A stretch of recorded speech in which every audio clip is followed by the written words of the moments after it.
Here is something that took me a long time to understand. The reason most people never build real wealth is not that they don't earn enough. Americans earn more today, adjusted for inflation, than almost any generation before them. The reason is that nobody ever taught them what to do with money once they had it. Not in school, not from their parents, not from any system designed to help regular people get ahead. What gets taught instead is this: work hard, spend less than you earn, save what's left over. And that advice is not wrong, it's just dangerously incomplete.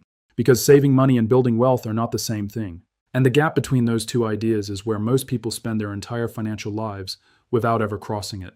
The wealthy operate by a completely different set of rules, not secret rules, not complicated rules, just rules that nobody bothers to explain to people who didn't grow up around money. And in this video, I'm going to lay out exactly what those rules are, what the rich actually do with their money that most people never learn, and more importantly, how you can apply every single one of them starting right now, regardless of your income. My name is Reid, and I'm a financial educator who has spent years studying the gap between how wealthy people think about money and how everyone else does. And what I've found is that the gap is almost never about intelligence or luck or starting with more. It's about behavior, specific, learnable, repeatable behaviors around money that compound over time just the same way interest does. The behaviors are not glamorous, they don't make for good television, but they work, and they're available to anyone willing to understand them. Let's get into it. Let's start with the most important concept. The wealthy understand that most people don't. The rich do not work for money, they make money work for them. That is not a motivational poster. That is a mechanical description of how wealth actually accumulates. Let me show you what it looks like in practice. The average American saves a small percentage of their income, keeps it in a checking or savings account earning close to nothing, and spends the rest on lifestyle. Their income is the engine of their financial life. If the income stops, everything stops. A wealthy person operates differently. Their income from a job, a business, whatever the source, is not the end destination of money. It is the starting point. Money comes in, gets allocated into assets, and those assets generate their own returns. Over time, the assets produce enough income that the original job or business becomes optional. This is called building passive income streams. And it is the single most consistent behavior among people with generational wealth. Here's what that looks like numerically. Person A earns $80,000 a year, saves $5,000 of it in a savings account earning 0.5%, and spends the rest. After 20 years, they have roughly $105,000 saved. Person B earns the same $80,000, saves the same $5,000 annually, but invests it into assets earning the S&P 500 historical average of 10% per year. After 20 years, they have roughly $286,000, nearly 3 times as much, without saving a single additional dollar.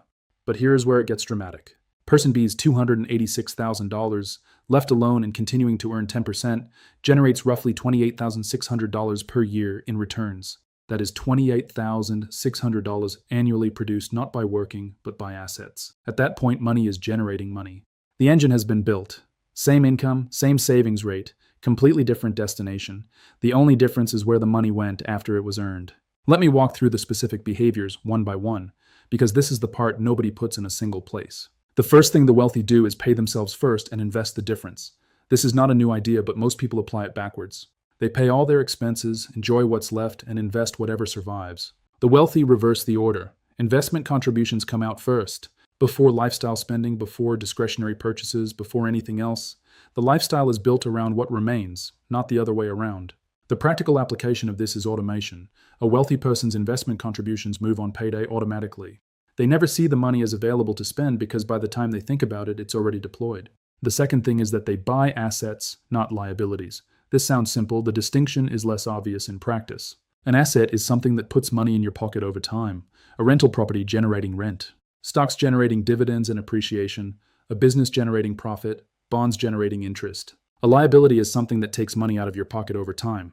A car payment, a credit card balance. A mortgage on a house you're not renting out. Robert Kiyosaki explained this framework in Rich Dad, Poor Dad, and it remains the clearest articulation of how the wealthy think about purchases. Every major spending decision gets filtered through one question. Does this put money into my pocket or take it out? A car is a liability. A car you use for a business that generates more than the payment is a business asset. A house you live in is a liability. A house with a rental unit that covers the mortgage is an asset producing equity. The wealthy are not anti-spending, they are pro-asset. They spend aggressively on things that return more than they cost and minimally on things that don't. The third behavior is that they use tax-advantaged accounts to their maximum. This one is not glamorous, but it is one of the most powerful legal wealth-building tools available to regular people, and most people use it incorrectly or not at all. A 401k contribution reduces your taxable income dollar for dollar. If you're in the 22% tax bracket and you contribute $10,000, you immediately save $2,200 in taxes. The government effectively paid $2,200 of your investment. A Roth IRA contribution grows completely tax-free. Every dollar of gain, whether your account grows from $50,000 to $500,000, is yours at retirement with no tax owed on any of the growth. A health savings account, available if you have a high-deductible health plan, is the only triple tax-advantaged account in existence. Contributions are pre-tax, growth is tax-free, and withdrawals for medical expenses are tax-free. After age 65, withdrawals for any purpose are taxed like a traditional IRA.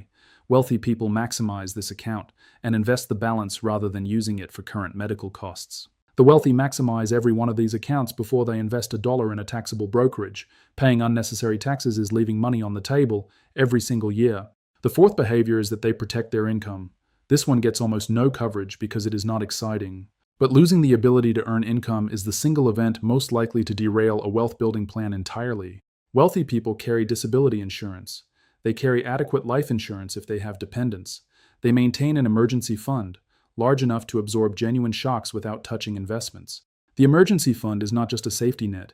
It keeps them from being forced sellers, from having to liquidate assets at the wrong time because a crisis hit and there was no buffer. Forced selling is one of the most reliable ways to destroy long-term wealth because it locks in losses and removes capital from compounding at the exact worst moment.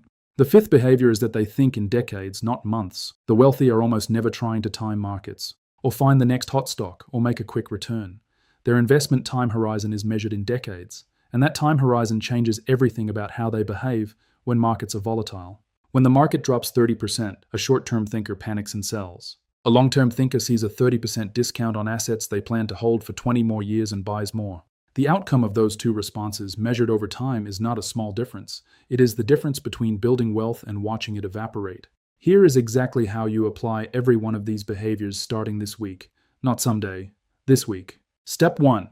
Audit where your money goes for the last 90 days. Categorize every dollar, from the last 3 months, into one of two buckets. Assets are anything that grows in value or generates income. Everything else is lifestyle. Most people who do this exercise are genuinely shocked, not because they're irresponsible, but because they've never seen it laid out clearly before.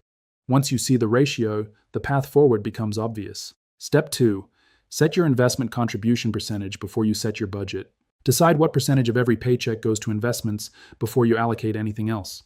Start with whatever you can, and even 5%, and automate it to move on payday, then build your monthly budget from what remains. This one behavioral shift, deciding investment amount before lifestyle amount, is the pay yourself first principle in practice, and it is the foundation of every other behavior on this list. Step 3.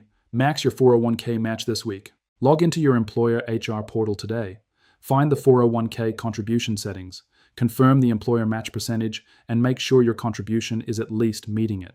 If you're not getting the full match, you are leaving part of your compensation on the table every paycheck. Step 4. Open a Roth IRA if you don't have one. Fidelity and Charles Schwab both have zero minimums and zero fees. Open the account, set up a monthly automatic contribution, and invest it in a total stock market index fund. Then leave it alone. This account will grow tax-free for decades. The earlier you open it, the more of that tax-free growth you capture. Step 5. Before your next major purchase, run it through the asset liability filter. Is this thing going to put money in my pocket or take money out of it over time? If it takes money out and requires borrowing, ask hard whether the payment is worth more than the asset it would buy instead. This is not about living a joyless life. It is about being conscious enough that your major financial decisions move you toward assets over time rather than away from them. Here's the uncomfortable truth that ties all of this together. The wealthy are not wealthy because they earn dramatically more. The difference is almost always behavioral. It's what they do with money after it arrives, the order of operations, the allocation, the time horizon, the discipline around taxes and protection and automation. None of these behaviors are restricted to people who already have money. Every single one of them is available to someone earning $45,000 a year, just as much as someone earning $450,000. The amounts differ. The behaviors are identical. Pay yourself first. Buy assets over liabilities. Use every tax-advantaged account available. Protect your income. Think in decades. That is the entire playbook. It has been sitting in plain sight this whole time. Nobody teaches it because nobody profits from you knowing it. Not the credit card companies, not the retail industry, not any system designed around you spending rather than building. But now you know it, and knowing it means the only thing between you and applying it is a decision. I'm Reid, I'm rooting for you, and I'll see you in the next one.